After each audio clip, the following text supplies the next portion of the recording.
Welcome back to Ryan Jacobson Weather. Hope you guys are doing well. I hope your Tuesday afternoon is off to a great start.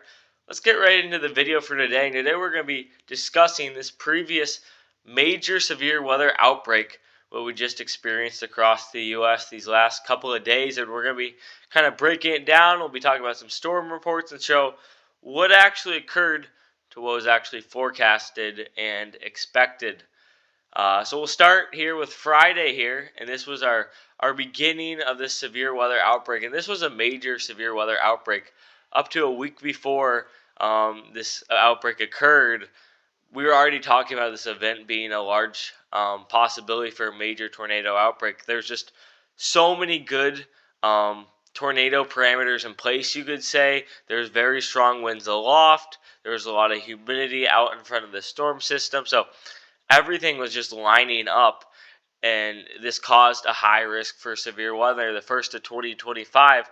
And this is the only third ever high risk for severe weather day on a day 2 outlook by the Storm Prediction Center. Again, just highlighting how great of a potential there was for severe weather. So let's get right into the storm reports for Friday here. And this was, like I said, our Kickstarter day for severe weather. Going into Friday, we were expecting damaging winds kind of beginning across Nebraska and Kansas, going northeastward, and you can see that obviously occurred here. So on this map, you can see the blue circles indicate damaging wind gusts, and then green circles indicate hail, and then the red circles indicate tornadoes, and then the greenish, bluish triangles indicate significant hail, and the blue squares indicate significant winds in excess of 75 miles an hour. So as you can see, we did have that wind damage and that wind potential, and that definitely came to fruition. As like I said, there's over 350 damaging wind gusts. There's 392 damaging wind gust reports on Friday. Again, a lot of just winds with this system, and unfortunately caused a lot of damage with that. But what we weren't expecting was there to be so many tornadoes. The tornado parameters were good on Friday, but nothing like what we expected on Saturday. And the crazy thing is we actually saw more tornadoes on Friday than Saturday. We were definitely not expecting that. We were expecting a few tornadoes, but we weren't expecting a major tornado outbreak. There's been so far, and this could go up, these are all preliminary reports, but so far there's been 82 confirmed tornadoes here on Friday. And these range from EF1 all the way up to an EF4. And we'll break those down for you in a second. But we saw 2 EF4 tornadoes on Friday, which is pretty crazy. And yeah, we just weren't expecting that. Going into the evening hours of Friday, into early Saturday morning, I was definitely a tornado outbreak. There was multiple PDS tornado warnings, which stands for particularly dangerous situations. And there was a couple times when there was 4 or 5, maybe even 6 tornadoes on the ground at the same time. So it got pretty intense on Friday for sure. There's 961 damage reports, including tornadoes, hail, and damaging winds.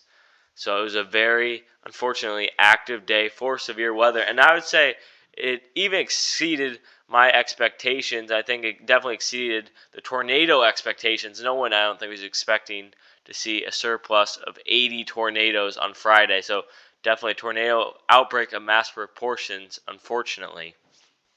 So talking about the tornadoes on Friday, you can see there's tornadoes all the way just to the west of Chicago, all the way down to central Mississippi, which is pretty crazy to see.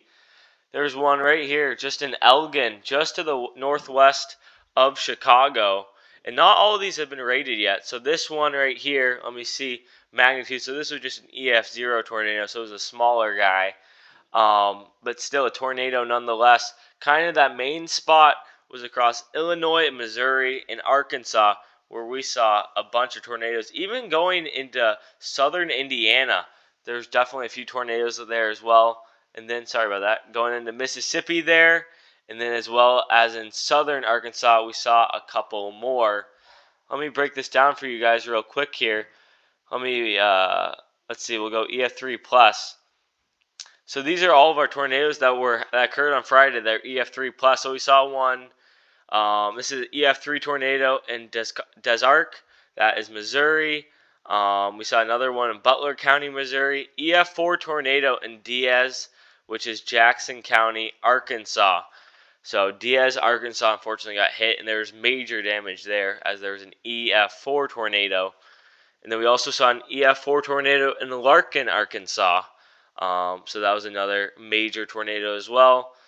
And all of our EF3 and EF4 tornadoes occurred in the states of Missouri and Arkansas. So all those tornadoes up towards Illinois and Indiana, they weren't as strong, but they're still tornadoes nonetheless.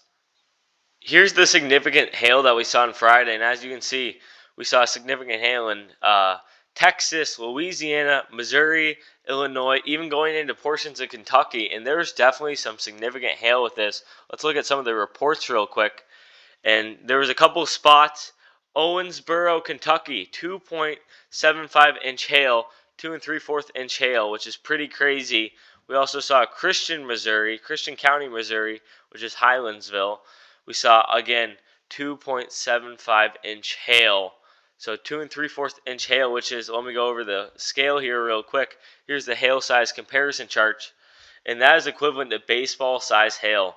So they were seeing baseball size hail there in those locations. And that is pretty intense. I definitely would not want to encounter baseball size hail on my vehicle or my house. That would definitely cause some major damage. We also saw 12 significant wind reports. This occurred across Nebraska, Iowa, Illinois, Missouri, and even into going close just to the south of Madison, Wisconsin. Let's go down to some of the reports real quick here. We saw 81 mile per hour gust here in Illinois. We saw multiple, like I said, 75 plus gusts. We saw a 78 here in Missouri. And these are non-tornadic winds here. These are just straight line damaging thunderstorm winds. And we expected this to be possible. And unfortunately, we saw some 80 plus mile per hour just damaging thunderstorm winds from these thunderstorms. So this is going into Saturday, and this was our high risk for severe weather. It was a moderate risk on Friday, and I would say it could have been a high risk with how much damage we saw and how much just storm activity there was. But it was a high risk on Saturday. We're going to Saturday thinking we're going to see a major tornado outbreak, and we definitely saw that. 60 tornadoes. Again, just a crazy number of tornadic supercells, which is unfortunate. But it was even less than Friday, which is pretty crazy to see. There's still damage. 307 storm reports for damage. And this includes, like I said, 60 tornadoes, 27 hail, and 204 damaging wind gusts. There's also some significant hail and one significant wind gust as well. So it is interesting to see in this event how the Friday just more impactful than Saturday. We were not expecting that. There's better conditions on Saturday, but the storms just didn't live up to it as much. But still, it was still very impactful severe weather, that's for sure. So here's the tornadoes on Saturday, and you can see we still had one even north of Louisville here in Indiana. We had one in Nashville, Arkansas, Louisiana. Sorry, I'm blanking there. Mississippi, Alabama, Georgia, South Carolina. So this was a widespread tornado outbreak, you could say, Friday and Saturday. Like, these storms impacted most of the central U.S. and portions of the South. So very impactful here. And we saw some damaging tornadoes as well on Saturday. Let me put in the EF3 plus scale and see here. So as of now, this is all preliminary reports, but we saw 2 EF3 tornadoes on Saturday. One was in the state of Alabama, and the other one was Sharp County, Arkansas. You can see both of those there, one in Arkansas, one in Alabama. It's just as interesting. I don't know, I'm fascinated with it. Why there was just so much more significant tornadoes on Friday. I wonder why just on Friday, the storms just took advantage of those ripe conditions, but there's just so many more impactful tornadoes on Friday than Saturday. I just find it really interesting. Let's quickly look here at, let me go up here. Let's look at the wind gust here. Let's look at the damaging wind gust. Give me a second. There's one significant damaging wind gust. This is over 75 miles an hour. That was in Calhoun County, Alabama. 77-mile-per-hour wind gust there at the regional airport. And let's go to the significant hail and see what we're looking like there. Give me a second. So we saw 3 damaging significant hail reports. These were all in northwestern Alabama. And we saw, 2 3/4 inch hail in Colbert County, Alabama. And again, that is baseball size hail. So pretty crazy. You saw baseball size hail on Friday and Saturday. So this is going into Sunday. And as you can see, we still had very impactful severe weather going into Sunday, as we saw a line of thunderstorms that produced very strong and gusty winds, starting basically in eastern Ohio, going all the way through Pennsylvania into upstate New York. And this line of thunderstorms was a lot more stronger than we expected, and unfortunately produced a lot more damage than we expected. We also saw a couple of tornadoes as well, reaching all the way down to almost the Florida border, all the way up just around State College in Pennsylvania. So pretty crazy to see, as we did see a couple tornadoes. The parameters were nothing like Friday and Saturday, so we weren't expecting a tornado outbreak necessarily on Sunday, but there still were 10 tornadoes nonetheless. And like I said, damaging wind gust was the main event on Sunday, and I would say that exceeded expectations. We saw 401 damaging wind gust reports all up and down the East Coast going into the Mid-Atlantic. So definitely was impactful weather for sure on Sunday. Take a look at the significant wind real quick. Let me quickly change this. 3 significant wind reports here. One was across Ohio, Pennsylvania, and the other one was across Ohio as well. And we saw an 89-mile-per-hour wind gust at Latrobe Airport in Westmoreland, PA. That was the county that got hit the hardest, unfortunately, in Pennsylvania. I think most of the county lost power, and there was just down trees and power lines everywhere scattered throughout the county. They got hit especially hard on Sunday, unfortunately. And yeah, like I said, 89-mile-per-hour thunderstorm wind gust. You do not see that too often. Let's look at the significant hail. There's 3 reports of significant hail, which we weren't really expecting on Sunday, but we still saw some hail as well. So yeah, there was all 3 of those occurred in North Carolina, and all still 2-inch in diameter hail. So again, large hail on Sunday, and it was an impactful day for weather on Sunday. Definitely more than we expected.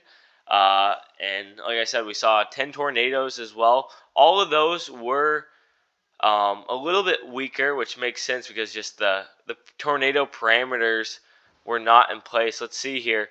Yeah, so a couple are still unknown here in magnitude, but all right now have been confirmed as EF1 so far, but still definitely can cause some damage. And a couple of those, like I said, occurred in Westmoreland County, Pennsylvania, which saw very heavy, extensive damage. Up here in central New York, where I am, we saw damage just from damaging winds.